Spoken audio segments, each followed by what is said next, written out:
Some people build companies, some build machines. I guess I've been trying to build about this little boy. I wonder how many dead one-path civilizations there are out there in the cosmos.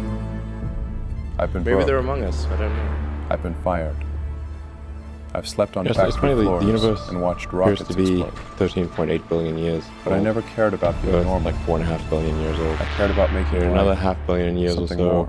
the sun will expand and This probably isn't a evaporate story the about oceans money or fame. and make life impossible on It's Earth. about obsession. ሰውየው የዋዛ አይደለም። ከባባድ የሆኑ ችግሮችን ይጋፈጣል። ይህ ድፍረቱ ይመስላል ዛሬ ላይ ለደረሰበት የሀብት ቁንጮነት ያበቃው።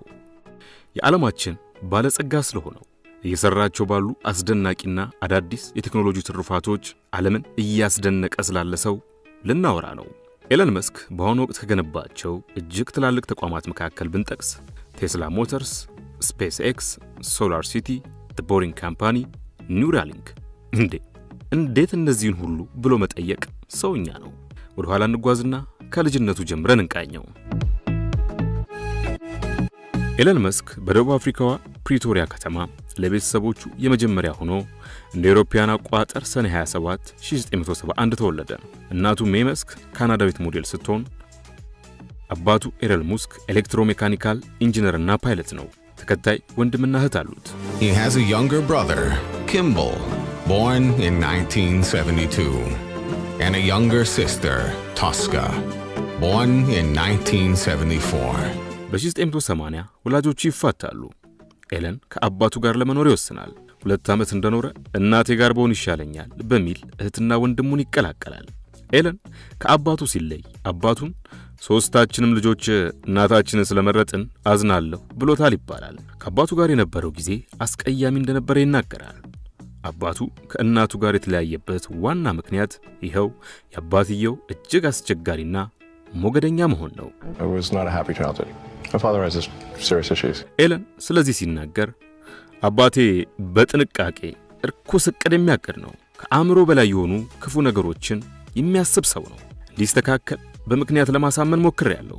በስሜታዊነት ተከራክሬዋለሁ። ነገር ግን የሚቀየር አይነት አይደለም ይላል። He was such a terrible human being. You have no idea. My dad will have a carefully thought out plan of evil. He will plan evil. You have no idea about how bad. በመጀመሪያ ደረጃ ትምህርት ገበታው አንድ ሰሞን ኤለን ተማሪዎች ከደረጃ ገፍተው እንደጣሉትና ደብድበው ራሱን እስኪሰጥ ተመቶ ከቀናቶች በኋላ በሕክምና እርዳታ እንደነቃ ይናገራል። በእነዚህ ጊዜያት ጥቃት ሲደርስበት ራሱን ለመከላከል ከገፋ ያጸፋ ምላሽ ለመስጠት እንዲያስችለው የካራቴ፣ ጁዶና ሬስሊንግ ተምሯል። መስክ በጉጉትና በትኩረት ንባብን ያዘወትር ነበር። በ10 ዓመቱ የኮምፒውተር ፍቅር ያድርበታል። በ12 ዓመቱ ፕሮግራሚንግ ራሱን ያስተምራል። የጻፈውን የቪዲዮ ጌም ብላስተርድ ብሎ ሰየመው። ይህንኑ የቪዲዮ ጌም ፒሲና ኦፊስ ቴክኖሎጂ ተባለ የመጽሔት ድርጅት በ$500 ይገዛዋል። መስክ 18 ከመድፈኑ በፊት በ1989 ወደ ካናዳ ያመራል።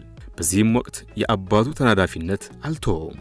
3 ወር ሳትቆይ ትመለሳለህ፣ ምንም የምታደርገው ነገር አይኖርም በማለት የገዛ ልጁን ልብ አድምቷል። He said rather contentiously that I'd be back in 3 months, that I'm never going to make it, and that I'm never going to make anything of myself. He called me an idiot all the time. That's the tip of the iceberg, by the way. ኤለን መስክ የካናዳውን ኩዊንስ ዩኒቨርሲቲ ይቀላቀላል። ከ2 ዓመት በኋላ ወደ ፔንሲልቫኒያ ዩኒቨርሲቲ ይዘዋወራል። በዚህ ዩኒቨርሲቲ በፊዚክስና ኢኮኖሚክስ በ2 ዲግሪ ይመረቃል። የአንደኛውን ዲግሪ ለመጨረስ 1 ዓመት ሲያራዝም ከጓደኛው ጋር በመሆን መንግስት የማያውቀው ጭፈራ ቤት ከፍተው እንደነበረ ይነገራል። 1995 በ24 ዓመቱ ፒኤችዲውን በአፕላይድ ፊዚክስና ማቴሪያል ሳይንስ ለመስራት ካሊፎርኒያ ወደሚገኘው ስታንፎርድ ዩኒቨርሲቲ ያቀናል። ነገር ግን ትምህርቱን በጀመረ 2 ቀናት በኋላ መተው። ህልሙን ለማሳካት የኢንተርፕረነር ጥማቱን ለመቁረጥ የወሰነው በኢንተርኔት፣ በታዳሽ ኃይል፣ በጠፈር ጥናት ዘርፎች ላይ ለመስራት ይተልማል። ስለ ህልሞቹ ከራሱ ጋር ለመወራረድ ሰዓቱ ደረሰ። እንደዚህ አይነት ህልም ያላቸው ሰዎች ወደሚያቀኑባት ሲሊኮን ቫሊ ቀጣዩ ጉዞ ሆነ። ለመቀጠር ይሞክራል። ምንም የለም። የሚወደውና ብቸኛ የነበረው ኔትስኬች የተባለው የኢንተርኔት ድርጅት አልጠራውም። በዚህ ሰዓት እነዚህ ካልጠሩኝ የራሴን ነገር ብጀምር ይሻለኛል ይላል። ትኩረቱ ያረፈባቸው ዘርፎች ቢሰራባቸው የሰው ልጅ ወደፊት ሊጠቀምበት ይችላል። የሰው ልጅን ወደ ላቀ ስልጣኔ ያደርሱታል ያላቸውን በወቅቱ አዲስ የነበረው የኢንተርኔት የማያቋርጥ የኃይል አቅርቦት የሰው ልጅ በምድር ብቻ ተወስኖ እንዳይቀር ሌሎች ፕላኔቶችን መኖሪያና መዳረሻ ማድረግ አርቲፊሻል ኢንተለጀንስ የመስራት ፍላጎት ቢሆንም ኤለን ገና 24 ዓመቱ ነው። የሚያልማቸውን ሁሉ በሰዓቱ ለማድረግ እንደሚከብድ ስለተረዳ ኢንተርኔት ላይ ትኩረቱን ያደርጋል። በሰዓቱ የኢንተርኔት ኢንዱስትሪ ገና እንጭጭ ብዙዎችም መጥቶ እንደሚሄድ ባዳ ቆጥረውት ነበር። በልጅነቱ ራሱን በማስተማር ያዳበረው የጌም ሶፍትዌር ኮዲንግ መጻፍ ጠቅላላ እውቀት እንዲጨብጥ አድርጎት ነበርና የግሉን ድርጅት እንዲያቋቁም ምክንያት ሆኖታል። በኢንተርኔት ውስጥ ጠቃሚ ነገሮችን ማየት አለብን በሚል የጀመረው ዚፕቱ የተባለ ሶፍትዌር ሰርቶ ለሽያጭ አቀረበ። ዚፕቱ ሶፍትዌር ለሚዲያ ተቋማት ጋዜጣና መጽሔትን ወደ ዲጂታል ለመቀየር የሚያስችል ነው። ነገር ግን ዚፕቱ ስኬት አላጎናጸፈውም። እንደውም ከባድ ቀውስ ውስጥ ከቶታል። ቢሮውን ቤቱ አድርጎ እዛው የተኛ ያሳለፋቸው ከባድ ጊዜያት ነበሩ። በተለይ ነገሮች አልጋ ባልጋ ሆነውለት ነው ብሎ ለሚያስብ ሁኔታው የተገላቢጦሽ እንደሆነ ማስረጃ ነው። Instead of getting an apartment, we just rented a small office and we slept on the couch. ወንድሙና ወዳጆቹ ከተለያዩ ድርጅቶች ጋር ስምምነት በማድረግ ዚፕቱ ትኩረት ያገኛል። ይህ ወቅት ብዙ ሳይገፋ ከኒውዮርክ ታይምስ ጋር ያደረገው ድርድርና ስምምነት ተስፋ ብርሃን ይፈነጥቃል። እንደ አውሮፓውያን አቆጣጠር ታህሳስ 1999 ድርጅቱ ለ4 ዓመት እንደሰራ ኮምፓክት ኮምፒውተር የተባለ ድርጅት $303 ሚሊዮን ይገዛቸዋል። ኤለን መስክ 22 ሚሊዮን፣ ወንድሙ 15 ሚሊዮን ደርሳቸዋል። ይህ ገንዘብ ቢሮ ውስጥ የተኛ የነበረውን መስክ ወደ ሚሊዮነርነት ያሸጋገረ ሆነ። ዚፕቱን በሸጠ 8 ወር ገደማ ሲኤንኤን የሲሊከን ቫሊ ቱጃሮች የቅንጦት አናኗር ላይ ተጋብዞ ዓለም ኤለንን ለመጀመሪያ ጊዜ ያየበት አጋጣሚ ሆነ። ኤለን መስክ ክፍተተ ማየትና ችግሮችን የመፍታት ጥማት አለበት በሚያስብ መልኩ በአንድ ወቅት እንዲህ ሲል ተደምጧል። እስኪ ይህን ኋላ ቀር የሆነ ባንኪንግ ኢንዱስትሪን ቀይር የሚል ነው። ዚፕቱን በሸጠ በወሩ X.com የተባለ ድርጅት ይመሰርታል። Musk co-founded X.com, a financial services and payments company via email. It achieved a high level of security without it being complicated for the users to make the transfer. X.com ያሁኑ ፔፓል ነው። የኤክስ.ኮም ዋና ዓላማ ሁሉም የባንክ ዝውውር በጥሬ ገንዘብ ዝውውር ከሚሆን በኢሜል ክፍያዎች እንዲሳለጡ ማድረግ ነው። ሌላ ችግር ተከሰተ። ድርጅቱ ስኬታማ የሆነ ቢመጣም 1 ዓመት ከግማሽ አካባቢ ኤለን መስክን ከሲኦነት ያወርዱታል። ነገሩ እንዲህ ነው። እንደ አውሮፓውያን አቆጣጠር በ2000 ዓመተ ምህረት መግቢያ ትዳር መስርቷል። ሆኖም ነገር ዓለሙን ረስቶ ጫጉላውን ዘንግቶ ከሰነበተ በኋላ ሁኔታዎችን አመቻችቶ ከሚስቱ ጋር ተንሸራሽሮ ጊዜውን አሳልፎ ሲመለስ የራሱ ድርጅት ከመንበሩ አውርዶ ሌላ ሰው ሾመበት። ምክንያት ሲባል ለቦታው ትክክለኛና የምትመጥን አይደለህም ሆኖ አረፈው። ጉድ ብለን ሳንጨርስ ኮከቦች ለኤለን ያደሉ ይመስላል። በ2002 ኢቤይ የሚባለው ዕውቅ ድርጅት X.comን $1.5 ቢሊዮን ገዛው። In October 2002, PayPal was acquired by eBay for $1.5 billion in stock, of which Musk received $165 million. Before its sale, Musk, who was the company's largest shareholder, owned 11.7% of PayPal's shares. በቀጣዩ ዓመት 2003 ላይ በሁለት ኢንጂነሮች ተቋቁሞ የነበረውን ቴስላ ሞተርስ የኤሌክትሪክ መኪና ድርጅት $6.5 ሚሊዮን ፈንድ በማድረግ ይቀላቀላል። ለምን መረጠ ብለን ብንጠይቅ መልሱ በቀላሉ የዓለም አየር መበከል አሳሳቢ ደረጃ ላይ ስለደረሰ የኤሌክትሪክ መኪና መስራት ዓለምን እንደመታደግና የተሻለች ከማድረግ አንጻር ነው ይላል። ከ2004 ጀምሮ መኪናውን ወደ ገበያ ለማምጣት በትጋት ይሰራል። በ2008 ገበያውን ሲቀላቀል ሌላ ያልተጠበቀ አደጋ የ2008ቱ የኢኮኖሚ ቀውስ ሆነ። ለድርጅቱ ከመክሰር አልፎ የቀናቶች ዕድሜ ቀርተውት ነበር። I had a tough choice there because I could either provide all of the money for SpaceX or all of the money for Tesla and then increase the chance that one of them would survive or I have to split the money. But if I split the money, then maybe both will die. I mean, you can imagine, like, it's almost like if you had 2 children and you have only so much food, what do you do? So what was the choice? I split it. በዚሁ ዓመት 5 ልጆች ከሰጠችው ሚስቱ ይለያያል። ብዙ ቀውሶች። ነገር ግን የቴስላ ሽያጭ በሚቀጥሉት ዓመታት እየጨመረ መጣ። በ2013 ለቴስላ ሞተርስና ለኤለን እጅግ ስኬታማ ጊዜ ሆነ። እዚህ ጋር ያላወጋ ነው ሌላ ጉዳይ አለ። ወደ 2002 እንመለስና ሌላ ወሬ እናውራ። ያ ዓመት ኤለን መስክ እንዲህ ያለበት ወቅት ነበር።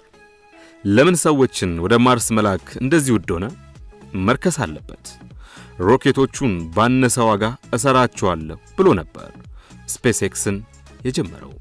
In order to make Mars work, we need kind of the next generation of rockets and spacecraft.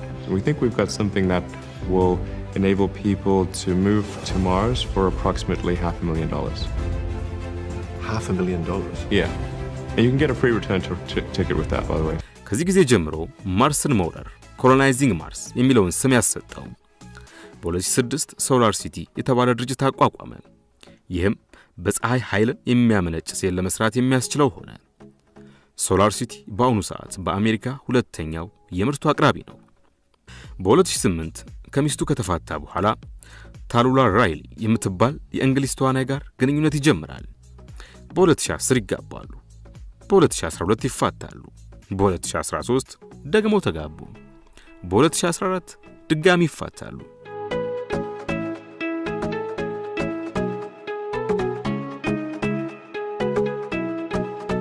በ2016 ኒውራሊንክ የተባለ ድርጅት ያቋቁማል። ይህ ድርጅት በሰው አእምሮ የሚገጠም ቺፕስ የሚሰራ ሲሆን ለሰው ልጅ ወደፊት ሊመጣ ለሚችለው ስልጣኔ ብቁ ሆኖ እንዲገኝ ነው ብለዋል። ጉዳዩ እጅግ አጠራጣሪና ምንድነው ይሄ ጉድ የሚያስብል ቢሆንም እኛ እንቀጥል። The company is centered on creating devices that can be implanted in the human brain with the eventual purpose of helping human beings merge with software and keep pace with advancements in artificial intelligence. These enhancements could improve memory or allow more direct interfacing with computing devices. በዚሁ 2016 ግንቦት ወር ስፔስ ኤክስ የተባለው ድርጅት ታሪክ ይሰራል። ከብዙ ማስወንጨፎች ያለመሳካት ከበርካታ ውድቀቶች በኋላ ፋልኮን 9 የተባለች ሮኬት ያስወነጭፋል። መሬትን ለቃ ከመሬት ስበት ውጪ ስትሆን አስወንጫፊው ሮኬት ባህር ላይ ለዚሁ ማረፊያ በተዘጋጀ መርከብ ቢጤ ተመልሶ ማረፍ ችሏል።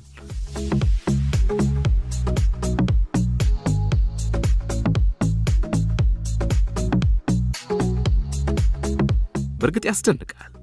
የበለጠ የሚያስደንቀው ደግሞ አንዴ ብቻ ለመሆኑ ነው። ብዙ የተሳኩ ፕሮጀክቶችን አሳክቷል።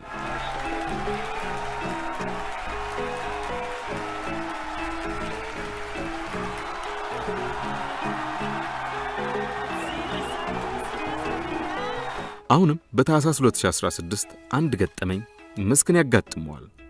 ወደ አንድ ስራ የሄደ መንገዱ ተዘጋግቶ መድረስ ካለበት ሰዓት ያዘገየዋል።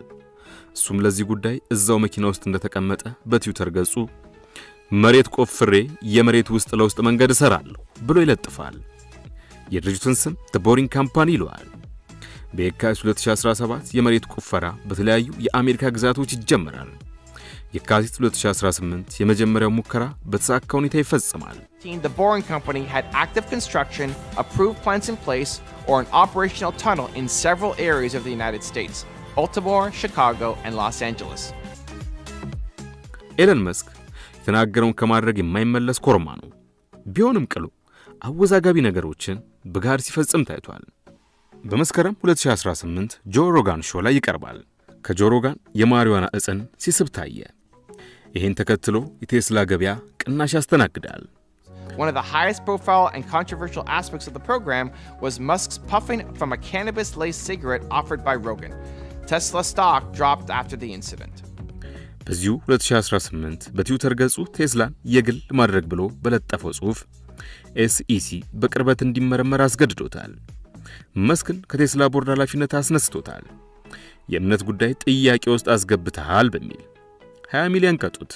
ቴስላ ሞተርም 20 ሚሊዮን፣ ኤለን ድጋሚ ለወጣው በሚል ለድርጅቱ 20 ሚሊዮን ፈንድ ሰጥቷል።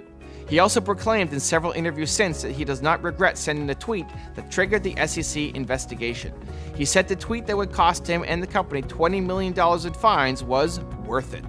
በመቀጠል በተለይ ቴስላን በተመለከተ የሚለጥፋቸው ጽሑፎች እንዲታዩ ይህን የሚመለከት ቡድን ተቋቁሟል። በ2019 ኤለን ቻይናን ይጎበኛል። ገበያው ሰፊ እንደሆነ ተረድቶ እጅግ ትልቅ የቴስላ ሞተር ይገነባል። በጀርመንም እንደዛው። እንቅልፍ የሌለው እስኪመስል ይህን ሁሉ ማድረጉ ሰው አይደለም ኤሊየን ነው አስብሎታል። Some people think I'm an alien. Not true. Not true. ባሳለፍነው ሳምንት የተባበሩት መንግስታት ባቀረበው ምድር ላይ የተራቡ ሰዎች 6 ቢሊዮን ብር ቢገኝ ችግሩን መቅረፍ ይቻላል ሲል ኤለን መስክ ብሩን እንደሚሰጥ ነገር ግን ሁሉም እንዴት እንደሚፈታ በዝርዝር ንገሩኝ ብሏል። ከሆነ ለመስጠት አላንገራገረም ነው ነገሩ። And he also added that any explanation must use open source accounting so the public can see exactly how that money is spent. ኤለን መስክ በዚህ ሰዓት 318.4 ቢሊዮን ዶላር ያለው የዓለማችን ቱጃር ሆኗል። ወደፊትስ ምን ያሳየን ይሆን? እንደሚለው ማርስን እውን ያደርጋት ይሆን?